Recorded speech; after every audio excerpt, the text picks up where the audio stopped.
Welcome to the Yeah We Know podcast, part of the Morgan You Knows podcasting network. You're in the ring with Jimmy, Rod, and Chris. It is voting day, and I vote, Rod, to see what you're hot about tonight. Oh, Jimmy, here's what I'm hot about tonight. You know who I'm hot at? I'm hot at every single person in this country that has ever bought a ticket and gone to a live WWE event. I'm mad at you because you're getting your asses handed to you, okay? You are getting your asses handed to you. Every single one of you is greedy. You were overfed. You don't appreciate what you have anymore because one will come around in another 4 to 5 months. You got PLEs you can watch all the time. They're just a couple of ways away. You can hop on a plane or a train, rent a car. There's so many different ways you can see PLEs in this country, so you've gotten lazy. What's the only thing that you've given to wrestling discourse? The what chant. Congratulations, American fans. Thank you very much. French fans, you showed out. Merci beaucoup. I remember some of my French from high school. I appreciate you, French fans. Love wine. Love the Eiffel Tower. Love Ratatouille. Let's go. Chris, how much French did you learn by watching the pay-per-view? I learned a little bit. I now know what phenomenal means. To be honest, I didn't learn any French by watching it. I was not trying. Yeah, I know. Teach an old dog new tricks. That's not going to happen. So I didn't learn any French. Besides, I'm more of a German man. Those two don't mesh. Wonderful, Chris. Great history lesson there. I just think it's amazing when you have a crowd go into business for themselves, but for the betterment of the show. The Cody Rhodes song was amazing. Them chanting AJ Styles is phenomenal over and over and over again. You know, obviously that's how we learned what that means. The Bayley match, everything about this entire show was made better by the fans, Rod. Oh, I mean, did we witness peak Jey Uso? I mean, I'm sorry about the fact that peak Jey Uso may be an entrance in France and not a championship belt around his waist, but come on, man. I don't know if I've seen a cooler entrance than that entire place. Yeah. Waving their phones all around, right? Like, you even saw we couldn't even reproduce it Monday night on Raw. There was many people in Connecticut that just had their hands down. They were sitting down. I mean, it's just American crowds do better. Jey Uso. Loved it, but I'm sorry. That's probably that's your peak, son. It's just entrance. That's it. You're here for the entrance and never for a belt. Unfortunately for Jey Uso, we did our heat list just before Backlash because if we were doing it this week, he'd probably be a little bit higher thanks to that French crowd. Yeah, I think he'd be high. AJ Styles be top 3. You know, it'd be amazing. So, Rod, that was a really good way to start the show. I appreciate that so much. So let's bring it down a little bit. Chris, give me an old man take. There needs to be an investigation. Oh. There needs to be an investigation into Adam Pearce and the way he is running Raw. What? Okay, do tell. Or is that just it? You're going to leave it there and we're going to have to kind of... It's like the QR code that comes up. What is that? Explain to me how, as general manager of this brand, your top star, who should be the face of your brand, has an injury that you don't know about and are letting him wrestle in live shows and on European tours, but you don't know about this injury. And then all of a sudden, he has to be medically cleared. I think there needs to be an investigation into Adam Pearce about how he's handled this Drew McIntyre situation and eliminating him from the King of the Ring tournament. And I think Drew McIntyre needs to have a pass and have a chance at getting the title back at the King and Queen of the tournament, PLE, Saudi Arabia. Okay, wow. So Chris obviously doing a short-sighted take on this as usual. Thank you, Chris, for that. I really appreciate it. So Adam Pearce is an authority figure, okay? He needs to think about what is best for the entire Raw brand. And more importantly, he needs to protect wrestlers from themselves. Okay, Drew McIntyre, no, I let you talk. You let me talk, sir. Drew McIntyre would have gone out and could have injured himself more, causing him more time on the sidelines. Adam Pearce is a fantastic authority figure. He's a national treasure. And how dare you say that he is not taking the all-encompassing WWE Raw show, Raw brand into account when he makes these decisions. Rod, I think you're going to have to be the I understand now why, fighting now. why Okay. Disney likes CM Punk. It's because he's a corporate stooge, just like CM Punk. First of all, CM Punk couldn't even get out of the weight room for 2 days. He was trapped in there. A corporate stooge, Chris, would have had a key. That's all I'm saying. Rod, go ahead. Listen, there's a lot to Ridiculous. unpack here. All right. I too must admit that I was a little fishy about Drew McIntyre's arm that just seems to be wrapped in a bandage. That's what we're doing now. People can't medically Injured. wrestle when they have a bandage around their arm. So either way, I'm gonna have to eat my words on CM Punk pretty soon because this is some serious heat between these two, and I find myself glued to the screen when either one of them are on. But I can't support Chris's nonsense any longer. I mean, you think that Drew McIntyre should be able to just beat whoever wins the King of the Ring tournament and become king? This is lunacy. I think there needs to be some reparations to Drew right now, right? There was no reason for him to be taken out of the King of the Ring tournament when he has been wrestling live shows and during the European tour with this injury already. So I don't understand. Also, I'm fairly unless there certain is- there's different regulations, right? I mean, like when you cross the Atlantic, there's like different ways that you can be medically cleared, not medically cleared. Chris, did you even think about this? Because I know for a You fact are becoming you worked a CM Punk tour fan through too, Portugal, aren't all right? You worked a tour through Join Portugal. the- You understand work you? I'm a visas. bandwagon already. CM Punk fan right there. Rod is sitting cross-legged in the middle of his basement right now with a microphone. That is how much he's on the CM Punk bandwagon. Rod, okay, we're going to go right here. Even as I think the show's number one CM Punk, not hater, just not caring very much, got to admit they're doing a good job. No, I mean, it's difficult to try to make people care about not wrestling on a wrestling program, right? You get the crowd that starts to be antsy, you get a little bit, what can we actually do? And somehow these guys are figuring it out, right? CM Punk up in the box, CM Punk saying everybody go to their phones, you know what I mean? Like that was cool, right? I mean, that was cool. As much as I want to not like this guy because I just am predisposed to not like him for some reason, I guess it's because everybody tells me he's so awesome and I don't see it, and I just naturally want to fight back against that. But right now he's got me transfixed, but he has to deliver. Okay.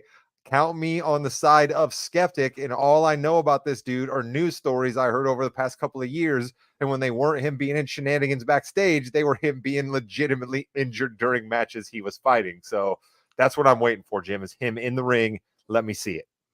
Yeah, Chris, I'm really excited for this because they've done such a good job. You kind of want to see this go into a culmination of a Hell in a Cell or bull strap match or something really kind of next level. But we have to get to that first match and get through it first, and that's a little worries me there, Chris. Yeah, for someone who is supposedly straight edge, he spends a lot of time in rehab. You've been waiting a long time to say that, haven't you? You just think you're so special. Listen, Jimmy, I have a question for our longtime good. listeners. All right. Our longtime listeners, is Chris now riding harder for Drew McIntyre than I ever did for Seth Rollins? That's the question. Is he riding harder now for Drew than I ever did for Seth Rollins? Because I think he might be. How many Drew McIntyre shirts do you own, Chris? 0. Okay, so I think where you put your money where your mouth is, Rod. I think you might have him on that one. No, listen, I got 2 wrestling shirts though as well. I got a Seth Rollins no one's figurine perfect behind me. I got a Seth Rollins keychain. I got a couple Seth Rollins stickers and 2 Seth Rollins t-shirts. So okay, fine. But still, Chris is riding really hard for Drew McIntyre. That's all I'm saying. Speaking of 2 other individuals that we're excited to see, Tua and Tagovailoa have combined once again. Tua Tagovailoa is back. The Gorillas of Destiny, Tama Tonga, Tongaloa. They are the bloodline. There's more of them still. What a terrific match. What a great tag team match. Solo and Tama Tonga against Kevin Owens and Randy Orton. It went a long time. It was fun. It had to be that weird ending, and I think we talked about that a little bit. Didn't have to be, but it was. We kind of knew it was going to be a weird ending. Good win for the bloodline. Heyman has no idea what's going on, and I think that gentleman is going to be a really big story here, Rod. No, I think what we're seeing here is the benefits of Paul Heyman and the reasons that Paul Heyman is a Hall of Famer, right? You have someone, the massive shadow of Roman Reigns, step away, and then Paul Heyman is not filling the shadow completely, but he has enough heat, enough gravitas, enough history with WWE fans that he can help bring along a guy like Solo, who's been lesser during this entire Bloodline story. Two new guys both just get brought in successive weeks, basically, and we're all fine with it because Paul Heyman is there to juggle it for us and tell us what we're supposed to care about and show us with his eyes non-verbally what really matters. For sure. Chris, I like what they're doing with Solo and what they've done this entire time. Never talked, didn't really wrestle that much, and now he is becoming the face of that bloodline.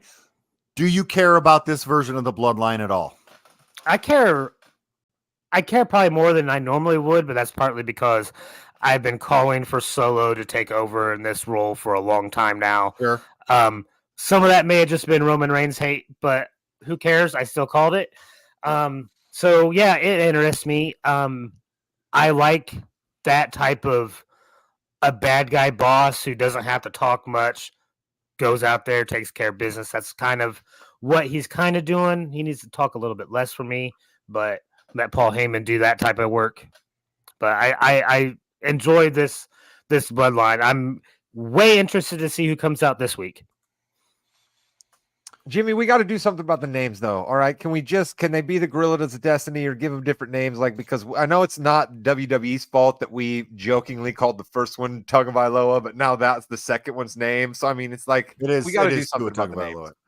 I mean, it's what they're known as. I'd rather have it that what they've always been known as than changing their names. I think that's okay. But yeah, Gorillas of Destiny, I think, is a really good name, though. What if they were like Jake and James or something? Since we got Jimmy and Jay, what if it was like Jake and James, right? Like, what if we did something like that? No, Bo and Duke. No, Bo. Yes. Bo and Luke Duke. That is what we're gonna name them. Speaking of Bo Dallas. That could be for another show. Looks like we have Uncle Howdy coming back. Looks like we have Bo Dallas. Looks like we have Eric Rowan. Looks like we have Alexa Bliss, Nikki Cross. Dexter Loomis perhaps might be in that group as well. All these people who have been cast out. It's the Wyatt Six. They tried to do this a while ago, and they didn't really go all in on it. And then obviously what happened with Bray Wyatt happened with Bray Wyatt. I am willing to give this a lot of leeway. I am, and I'll tell you why. I think that they have been given an opportunity to be as creative as possible. They want to build up this group. They want to build up Bo Dallas, but they got to be careful not to just make him a copy of Bray Wyatt, because that kind of cheapens it a little bit, cheapens both, in my opinion. So I'm willing to give him a little room here. I'm interested to see where this is going to go. Chris, I want to know, do you want this to be completely like supernatural stuff, or do you want it to be more based in quotes, realism? So I don't have the pleasure of being able to say I witnessed any of the good Bray Wyatt stuff. All right. I didn't get to see any of it. Okay. And I only got that little bit taste when they Mountain came Dew back. match with LA Knight. Yeah. Exactly. And that was about it. And I was a little bit left wanting more because I thought they kept it going on for too long without anything happening. Mm-hmm. So I will give them a little leeway, but I need some action in the ring sooner rather than later. Rod?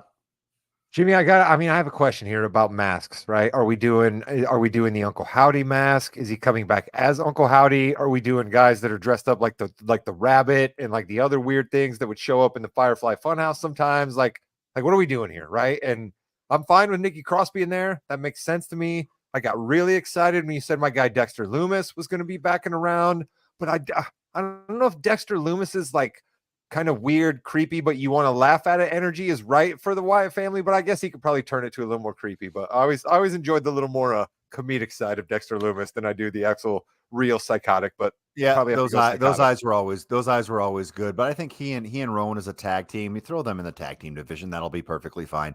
I would like the mask. I think the mask has to come off and it has to be Bo Dallas, I think is what I want there. I'm not sure if we're going to see the rabbit and everything like that again. I think that would be a little too on the nose. We want to go away a little bit from that.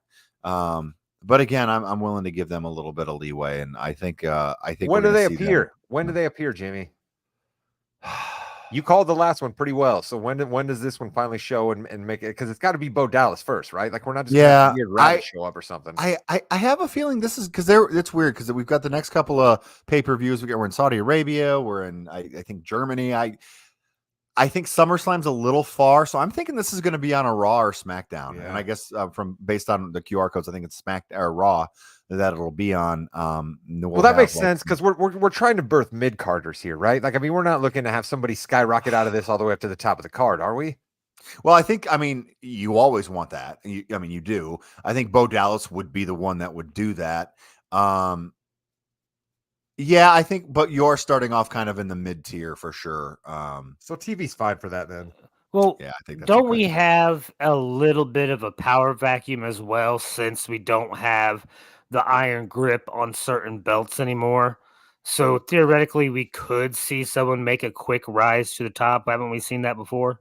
We could easily see that. I have a feeling we are going to see a championship change within the next couple of months just to kind of keep it fresh a little bit. I think Priest, while doing a good job, I think he's a SummerSlam candidate, probably. I would think to maybe not lose a good that belt. sign. Not a good sign for me that Damian still had to have the Judgment Day boys smudged up for him to win. Not a good sign. Yeah, it was interesting with the Priest and Uso match. I thought that was very good as well. And it's weird that it was, get out of here. Damian Priest kind of went off, and then on Raw comes back and say, "Hey, my bad." Obviously, this is going through the complete and total breakup, which I'm assuming culminates at SummerSlam with he and Finn Balor after he goes through everybody else, or he and Dominic. Who the heck knows? Let's say Carlito's probably going to be involved in that. Oh, yeah, Carlito. Yes, Carlito as well. Carlito. We're talking about Carlito in 2024, by the way. Isn't that funny? We have new tag team champions, Jade Cargill, Bianca Belair. I think this has kind of been their destiny from the beginning. Match wasn't the most technical match ever. Asuka got hurt in the match, I believe. I think she hurt her knee pretty bad.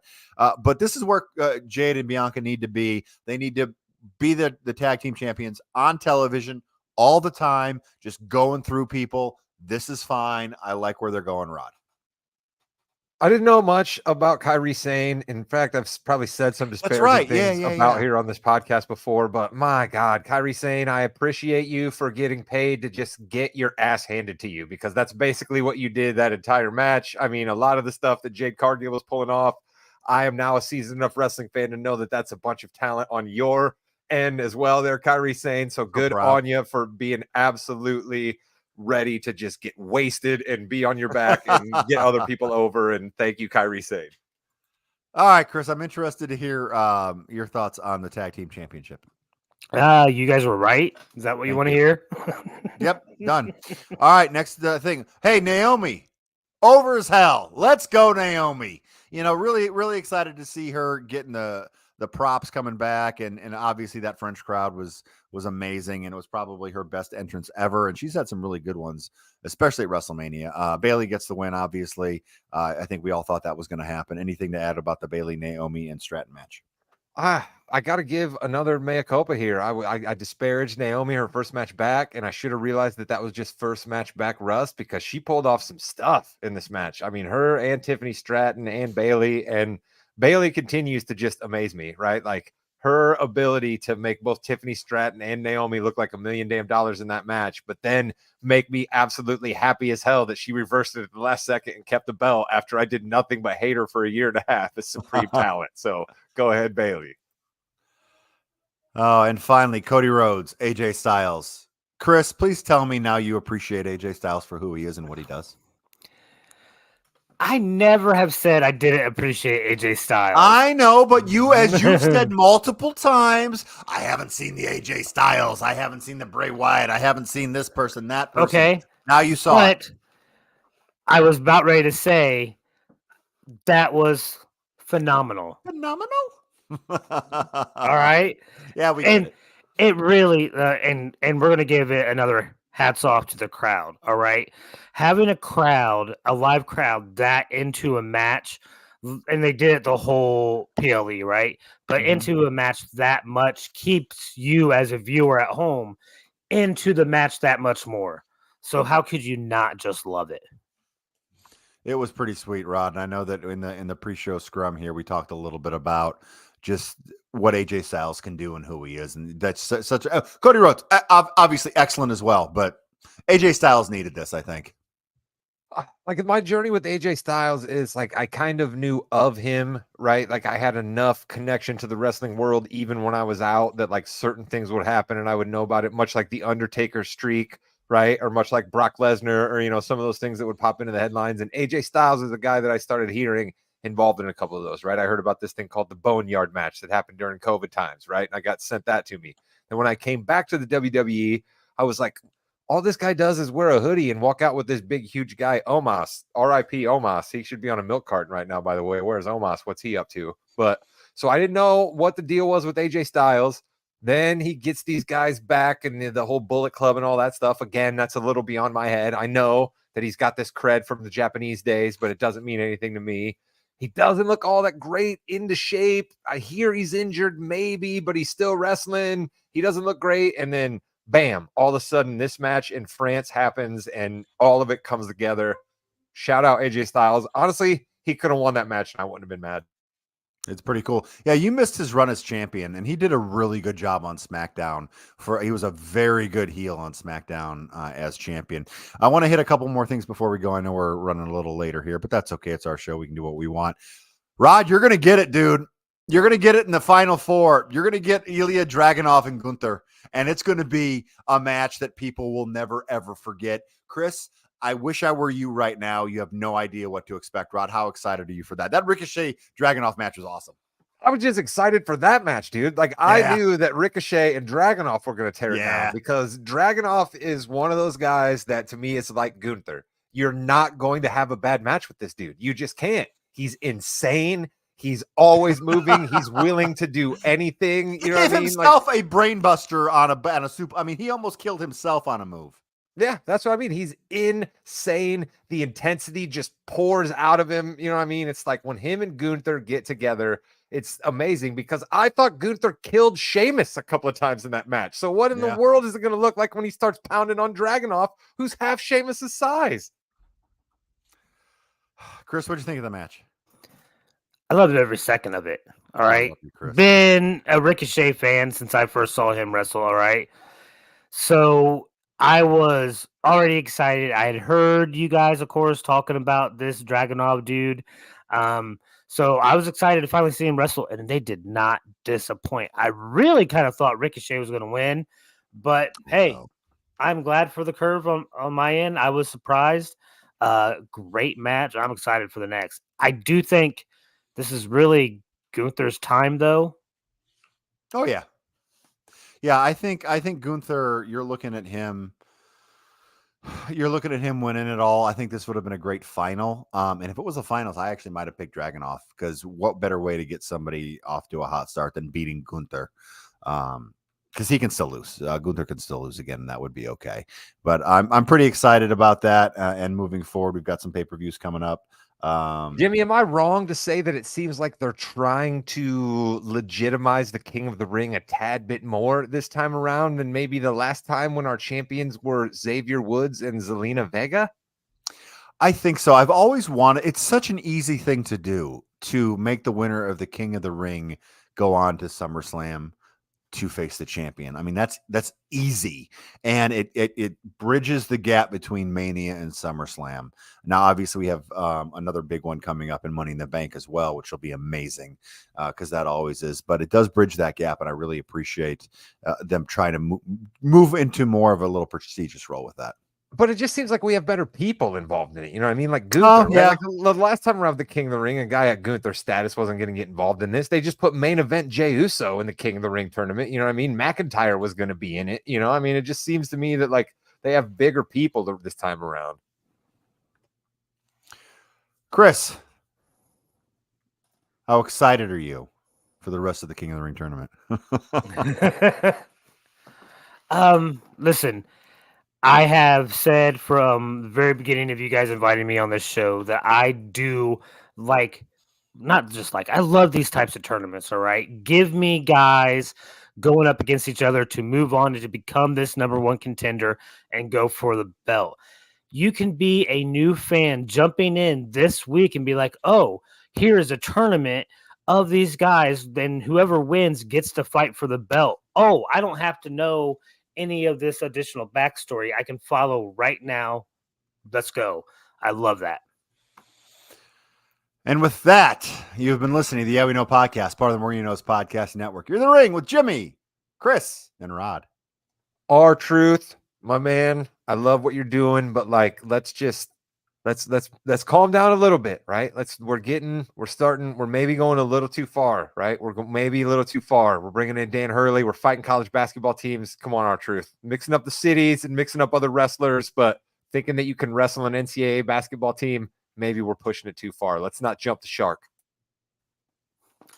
Goodbye, net. Yeah. Hello, Internet. The Morgan You Know podcast network presents Balls Brew.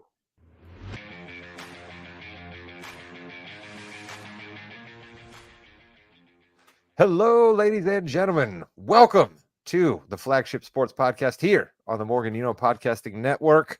My name is Rod Morgan. I will serve as your affable host. Joining me is Jimmy Jamriska, the producer of this podcast. Also joining us is our guy, Chris King, down there in North Carolina. We are mostly going to talk NBA playoffs. We will do that here in a few minutes, and Jimmy will take back over hosting. But I want to start with something that I like an awful lot, and that is the 150th running of the Kentucky Derby.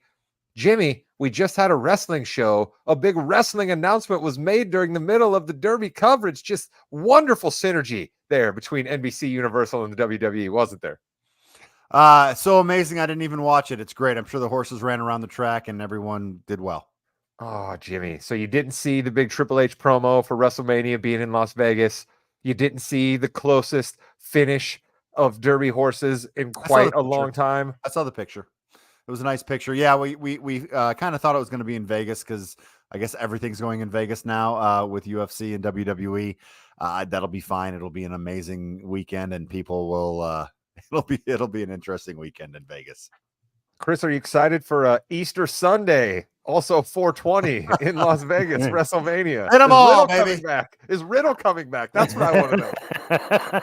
No, I can tell you that right now. I would say that would be the time for him to come back, but they are going to probably put the Sphere to use more during that weekend than anybody else has. That'll be real fun. That's a good call by you. And that Sphere really has to freak a guy like you out, as old as you are. You really can't understand what's going on with that Sphere. But I want to talk about Mystic Dan. All right. The horse came in, photo finish just ahead of number 2, and number 2 photo finish just ahead of number 3. That's absolutely amazing. That is the pageantry and the excitement of the best 2.5 minutes in sports. And Jimmy, come on.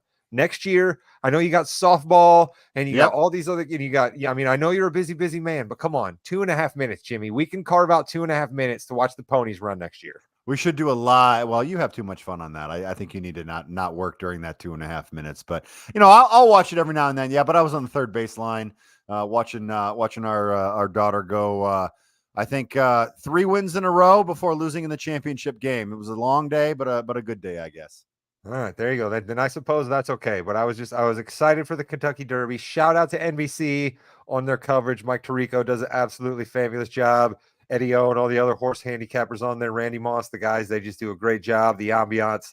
Love watching the Derby coverage every year. But you know what I love watching even more than the Kentucky Derby? And that is NBA basketball. Jimmy's going to have some questions for us. We're going to run the fast break. Let's go. Welcome to the Fast Break, the fastest 15 minutes in the NBA. I'm Jimmy Rod, and Chris are here because, well, we haven't been talking that long on the show. I literally don't know where to start today, so I'm going to start where I think we all want to start. The Celtics beat the Cavaliers by 39 points today, so let's go Celtics. There we go. Rod, you got that in. That Pacers-Knicks game from the other night was everything the Pacers needed it to be, except for 2 things. Number 1, Tyrese Halliburton forgot how to play basketball, especially in that fourth quarter. And number two, what is a moving screen anymore? I don't know, but I know that was not one in the fourth quarter of an NBA game. I just think that had to be a wake-up call to the Knicks where we're in trouble. Pacers did a great job, but Rod, Jalen Brunson is just amazing. So what are we going to do? Chris, I know you can't talk right now, Chris. You're still sorry. You're still upset about it. I'm going to Rod first, then we'll get you, okay? It's just an absolute bummer, right? Like, I love that Chris pointed out in our last wrestling show that somebody coming in off the streets could pick up on a tournament, right? And someone coming in, a casual basketball fan, watching that basketball game probably had the time of their life for about 46, 45 minutes of that game. And then the last 3 minutes of the game, they had to turn 30 minutes. Yeah, exactly. They had to turn to whoever they were watching with and be like, what exactly is happening here? Why does this guy keep walking over here and keep looking into camera and telling us about this thing that just happened there before? And how come they're telling me something different than what I can see here on the screen? And how come I saw this thing out here, but they can't look at the screen on this, even though they just looked at the screen on the other one? It was a complete travesty. I'll give the referees a break on the kicked ball. That's tough to see in time. But I don't understand why, if we're going to have all these stoppages, we can't look at if it was kick ball or not. That's the easiest thing to tell on a replay. So if we're going to have all these stoppages, let's just make that one that you can have there. And then the moving screen, come on. We see moving screens all year long that are allowed. And on the percentile of moving screens that aren't called, that one was way low. All right. There's been guys that have moved way more and mauled guys way more that haven't been called for a moving screen. Hell, Jalen Brunson earlier in the game about decapitated Miles Turner, and it was just, normal contact. So I don't understand what we're doing. I don't want to verge on the brink of conspiracy here and say, oh, they're against the small market, but it's an absolute bummer that game was sullied by the referees at the end. So, Chris, I don't know about you, but I do like the more physical NBA that we've had. I really do. I think it's good, but it's gone a little far, and with the physicality sometimes, especially at the last play of the game, Halliburton traveled 3 times and got body slammed, but no call was made. But then they make these little ticky-tack, we got to find a balance there, Chris, somewhere, right? You want them. Okay, so there's a lot to go over. Okay, first off, the ref didn't call it a moving screen after the review. The official call was that Turner did not give the opposing player enough room to turn and make a move. What does that mean, by the way? I have no idea. It's the first time I ever heard it. Thank you. I appreciate that. So then... hey, I'm screening you. Hey, like I do that. I'm sorry, Chris. I apologize. I'll give you the time. I do that at noon ball, okay? Because I've got a 67-year-old guy that doesn't see me coming. I'm a big guy, all right? I'm on your right. I'll do that. You don't do that in the NBA. Go ahead, Chris. Yeah, and realistically, your teammate needs to be hollering out like, hey, screen on your right. Like listen, that's basic basketball, all right? But you want the referees to be consistent the entire game. If you are calling these fouls, or if you're letting them play in the first 10 minutes of the game, you have to let them play in the last 10 minutes. You can't expect the players to automatically change how they're playing just because it's the last 5 minutes of the game and the officials are going to call it differently than they have for the other 43 minutes of that game. Especially if it's the opposite. If it's like more ticky-tack in the last, and then, I didn't get that, but it was a lot of fun. It was a real good game. I think the Pacers now know that they can win. Lot of minutes. Jimmy, Rod. Are you worried though? Are you worried that the Pacers, that was their bullet? You know what I mean? Like that was their bullet, and you know what I mean? Like that's if you can't win that game, how are you going to win another game in the series? But I guess Mitchell Robinson is out now, so Tibbs has got to play even less guys. Yeah, he's only going to play 4 guys now. I don't know how that's possible. I still think, and it is an excuse, so I agree that's an excuse, but I still think we're going to find out Halliburton's got something going on. At the end of the season or something. I thought he was been nursing that calf injury. He has been, and but he threw it to nobody like twice, got the ball stolen. That is not him. Yeah, listen. Where do we come down on this? I find you're really picking on 2 of our 7 turnovers of the game. Yeah, but I'm just saying that like the ones that just stick in my head are like, what are you even trying to do there? So earlier this year, Rod came to me during this podcast and asked me, did he need to be really concerned about Boston because they blew a late fourth quarter lead to some no name team that I can't remember? And I was like, I think you're overreacting a bit. You may be overreacting a little bit, Jimmy, on 2 errant passes. All right. I get it. It doesn't look great because we have built him up. He's an all-star. We don't want to see him play like that. And he didn't play well. All right, at all. There's a reason that McConnell got a whole lot of run last night. McConnell has been very All good right, this hey, I have a, playoffs. I I have, mean, he really is good. Go ahead, Rod. shout out TJ. I shout out Yeah. TJ. But I have a question here. It's like it's a overall philosophy sports question related to Halliburton here. Okay. I think the only thing we can point to with Tyrese Halliburton is there was a consistent conversation during the second half of the year after he did that wild splits move in the in-season tournament, right?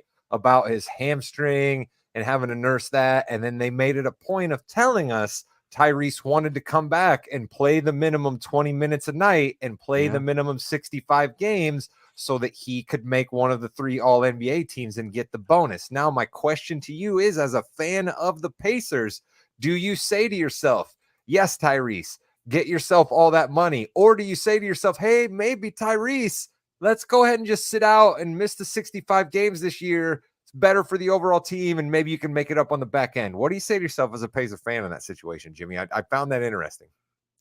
I got to say, go for the money, unfortunately. I mean, you only have one chance. You never know what's going to happen. I think you got to get paid. I mean, that's tens and 25. I mean, it's a lot of, I mean, it's a lot to do that, but you're right. I mean, he hurt himself, and double-edged sword. He's not going to get one of the 3 teams. And he went through all that for nothing, apparently. Let me ask you this, because this is where I would fall on it, because I do see that point, and I lean that direction. But the real question is, what is the above average replacement of him for those 25 minutes? Is he at this strength? Is he still better than the above 6th man on another team that's going to come in and replace Well, it him? was McConnell, and I mean, literally, it's McConnell, and he's playing a lot better. And he's getting more minutes right now in these last couple games too. So there's your real answer. I mean, but it took this long, and I have to say I can't necessarily think that I can guarantee McConnell to play this well for an entire series. Well, I mean, I just want to point out one other thing against Milwaukee. Yeah. Well, listen, we hear so often during the series, and we shouldn't be surprised because there's New York media bias, but we hear, oh, the Knicks are injured. Julius Randle's out, and the Knicks are so banged up. You know who you never hear is out for the Pacers that would be a pretty solid guy in their rotation? Benedict Mathurin. All right. Like, it's never mentioned that Benedict Mathurin is lost from this Pacer team. And that would be a guy who would be playing over some of Nemhard's minutes and some of Shepard, right? The rookie's minutes. You know what I mean? Maybe he'd even be getting some running spots where Isaiah Jackson has been in. So, but nobody ever mentions that the Pacers have an injury to suffer. No, the Pacers are still deep. Jalen Smith too, by the way. Jalen Smith really played well. I mean, I saw a lot of Pacers games this year, and he was a very big asset for them. And he's gone as well. Now, I mean, I can't believe we led with that, and we also have the biggest story in the NBA too, which is apparently we have the new number 1 player, best player in the league, in Anthony Edwards. The Timberwolves dismantled the Nuggets without the newly crowned back-to-back defensive player of the year, Rudy Gobert. Congrats to Rudy and his wife on the new child. 106-80. Like, it was over in the first quarter, guys. Rod, it's 2-0. It's 2-0 T-Wolves going home. I think what we saw a little bit of last night is why we love fiery, right? We love fiery, and that makes for entertaining. But I think when Mike Malone absolutely lost his shit, and pardon my French there, Jimmy, but he did early in that game and went running out at the referees. I think that basically then gave the Nuggets to just absolutely lose their minds the rest of the game. So you saw those guys doing nothing but crying and moping, and Jamal Murray's throwing things on the court. And it was not a very good display from them. And like, as much as I get mad about guys like Rick Carlisle that basically just seem to be like zombies doing almost nothing over there on the sideline, perhaps the even keel is a better way to handle teams because going crazy last night and going berserk, and I guarantee Malone yelled at him at halftime, didn't seem to do anything for the Nuggets. So maybe don't lose your shit in the first place, Mike. How about that one? Hey, Chris, if I find you $125, would that suck? Oh yeah. Okay. That's kind of an equivalent, a bad equivalent, but a kind of an equivalent to $100,000 fine for Jamal Murray for being angry that they were getting their butts kicked, essentially. Can you imagine a world where you had to write a check for $100,000 for throwing a temper tantrum? I live in that world. We all do, Jimmy. People sign contracts and have to adhere to those contracts, and if they don't adhere to those contracts, they will be disciplined as per those contracts or the collective bargaining agreement therein. And that's exactly what has happened. Wait a You minute. just use the word therein, Chris. Also, at the beginning of this podcast, you were railing against people being corporate as if you're I anti-establishment. mean, that's a completely different podcast. That's we know. Wow. I'm pretty sure we're talking NBA now. This is your this is your shoot, Chris. The other one's a gimmick. I see your game. Now, $100,000 fine is basically the No, NBA and thank saying goodness, something. Jimmy, I will answer that question as well. Yeah. Thank goodness I've never been fined for temper tantrums, all right? Because I am able to look inside myself and realize who I am. And if I would have been fined money for temper tantrums over the year, I would be way in the hole and probably bankrupt right now. Yeah, you luckily we're all fine on this podcast based on our salary for the podcast, so we're all doing good there. So another great series that we thought was going to happen, really not with that T-Wolves Nuggets, but we did have. But wait, we got to give Anthony Edwards love. You're right. Oh, yeah. We do. started it that way, and I sidetracked us with my Mike Malone thing. But I really was. I was disappointed. The guy's won a ring, and you got to comport yourself better than that. But Anthony Edwards, my goodness, go ahead, son. All right. We know that development is linear. So I want to say to people, calm down. I'm not trying to rain on the parade, but like calm down. Just because this guy's doing things faster than other players did doesn't mean he's just going to continue rising up the mountain. He still is up in Minnesota. Their ownership situation is up in the air. Their salary tax bill is huge. I say all of that to say Anthony Edwards may have to get it done this year. This might be the most optimal situation for him as a Minnesota Timberwolf to win the championship. And I did not think at any point I would be scared of the Nuggets as a Celtics fan, the Wolves, and I am terrified. I am terrified of that Wolves team right now. This is their window, Chris. This right now is their window. They need to win it. Yeah. No, I think you guys are right. I think this is their window, and I think they are playing as well as we've ever seen this group of guys play right now, right? And I know that I wasn't a real believer in Edwards when he first got to the league. There was a lot of people out there saying this guy's great. He's going to be the next thing. And I was a little hesitant, but let me tell you, this season in particular, not just what he's done lately in the playoffs, but this season in particular, he's really made me a believer more than ever before. This dude has, he does. He has this killer instinct that he just does what he needs to do. Defense, offense, he gets stocks. I love that. How can I not love this guy? Stocks, yeah. And it looks like he's having fun 95% of the time on the court as well. How can you not enjoy watching him play? That's a huge part. I liked too that no Timberwolf played over 40 minutes in that game. They really didn't need to, but still it's nice that they got a lot of other people in. When you look at like a team at the Knicks that they literally play 6 people and they're all playing over 40 minutes, they're getting exhausted in games like this. And I'm going to transition right now. Games like the Celtics Cavs tonight, where you could take your foot off the gas a little bit, put it on the brakes because you were up so much. I think if you want the Celtics to win this series, if you're betting on it, you have to bet like $3 million to get $100 back right now. Cavs, they're cute. It's nice. This is terrific for the Celtics, Rod. I know you're excited because they can wait on Kristaps even longer. Hopefully he comes back, but they can even push that back a little bit now. I don't know, Jim. Did you watch Luke Cornett this evening? I mean, I'm not entirely sure that we need Kristaps to hustle back at any point. Okay. All yeah, right. I mean, we also for next year. We saw Kada, right? We saw Kada at the end of the game get a little bit of run. We saw some O'Shea Brissett get some We run. saw some people I didn't know were in the league, Yeah. which is really on both teams, actually. Deep It was Celtics kind of fun. cuts there. Deep Celtics Yes. cuts there. But no, listen, Uh, Donovan Mitchell still scares me. But here's the thing. He's all the Cavs have, and he looks to be beat up, right? Like I don't like being a guy that says this, but I sort of look at Donovan Mitchell and I'm like, hey, bud, like, take it easy. You know what I mean? Like, you still got a career past this. Like, this Cavs team is dead on arrival around you. Like, don't hurt yourself here, guy. Don't go too hard because the Heat are going to be upset if you do that. Yeah. And then we have the Mavericks Thunder. That's actually going on as our live audience knows as we speak right now. It looks like Mavs are up at in the second quarter, but it's really early still, and I think that's going to be a pretty cool series. Kyrie, listen, Kyrie radar Your should boy. be up. Kyrie radar should be up. He was messing around on Twitter Oh. today, right? Like it wasn't any the world is flat or like any of the other nonsense that he's gotten involved in, right? But like he was like really zeroing in on one ESPN reporter saying he can't wait to stick it to them because he predicted that Dallas would lose. And Kyrie was inferring that a guy who's paid to cover the Mavericks shouldn't pick against the Mavericks. But it turns out Tim McMahon didn't actually even pick anybody in the series. No. But the weirder part is that like guys are saying things and Kyrie's fired back on him on Twitter. And I'm just saying radar should be up a little bit, right? Like we were all praising Kyrie. We were all saying he's turned the corner and just radar should be up. He has a track record. Rod was leading that charge that, hey, good for you, Kyrie. So maybe Kyrie's been listening to the pod, heard Rod say, oh, he's a believer now.